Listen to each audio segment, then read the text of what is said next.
सत्ययुग का महामंत्र राम हरे, कलयुग का महामंत्र हरे राम। इस मंत्र को सभी मनुष्य को भजन करना पड़ेगा।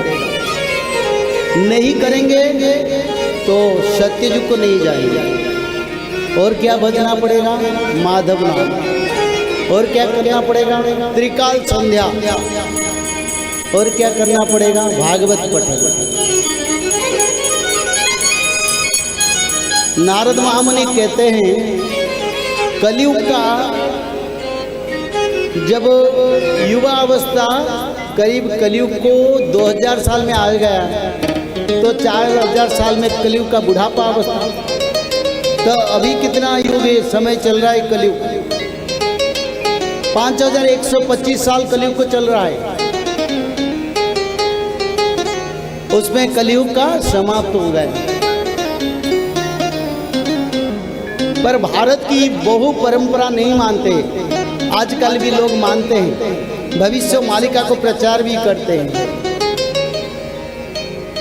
जिस ग्रंथ का रचना भगवान ने हमारी द्वारा करवाया, क्योंकि उड़िया भाषा में और ताड़पत्र की लिप्स पर उसका रचना था। और प्रभु जी के कृपा से हिंदी में, अंग्रेजी में, सभी भाषा में उसका प्रचार हो रहा है। क्यों? आनंद एक बार। क्योंकि अभी कलयुग का अंत हो गया, इसका प्रचार हो रहा है।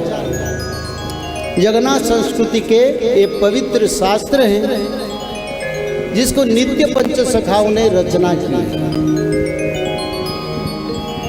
तो कलयुग के अंत के कारण आज धरती पर जल प्रलय, वायु प्रलय, अग्नि प्रलय, भूमि प्रलय, रोग, महामारी और सांप्रदायिक हिंसा और विश्व युद्ध का परिस्थिति, इसके बारे में हम विचार करेंगे। क्योंकि युग परिवर्तन के समय को मनुष्य को जानकारी होना चाहिए, तो सब चल जाएंगे, रहेंगे कौन? कल की लीला कैसे होगा?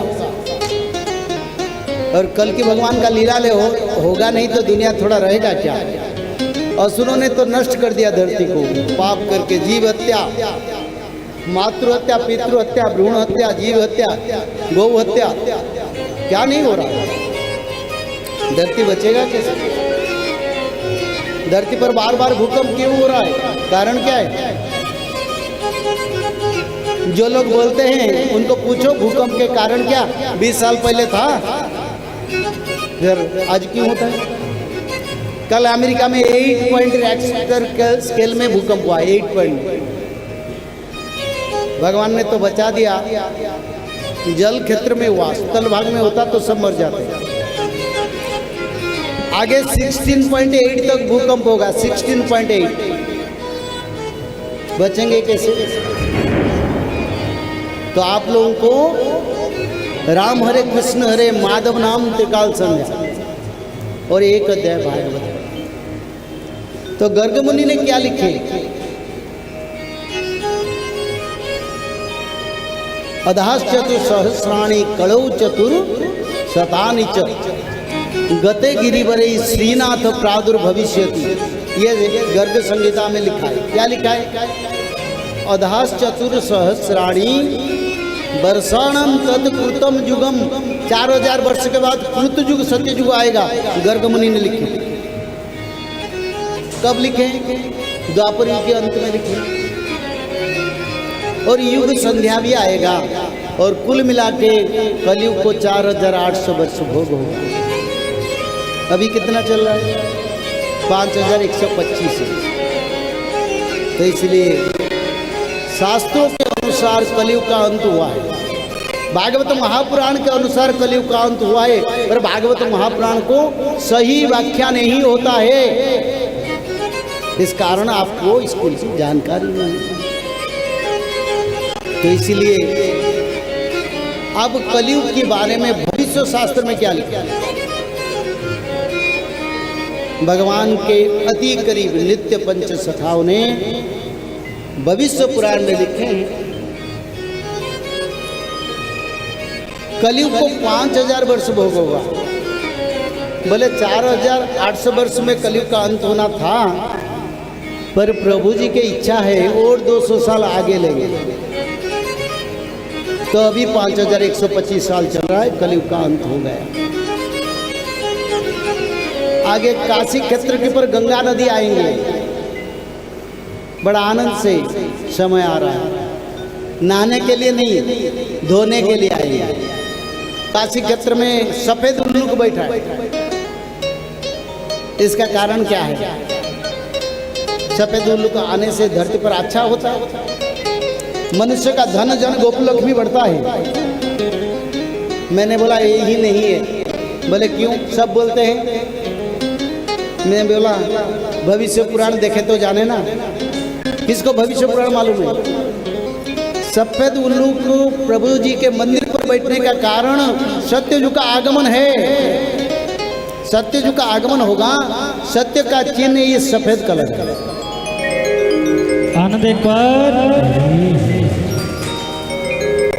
इसी कारण शंकर भगवान प्रमाण कर रहे हैं युग परिवर्तन होगा।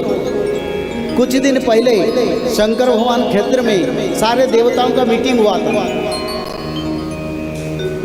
और देवताओं को मीटिंग में ये कार्य सब डिसाइड हुआ और उसका बाद वहीं पर ये संकेत और हमारी भविष्य मालिका का प्रचार के समय भी है, इसी समय हो रहा है। क्योंकि युग निर्माण होगा, युग परिवर्तन का ये संकेत कोई अच्छा के लिए संकेत नहीं है। सुधर जाओ।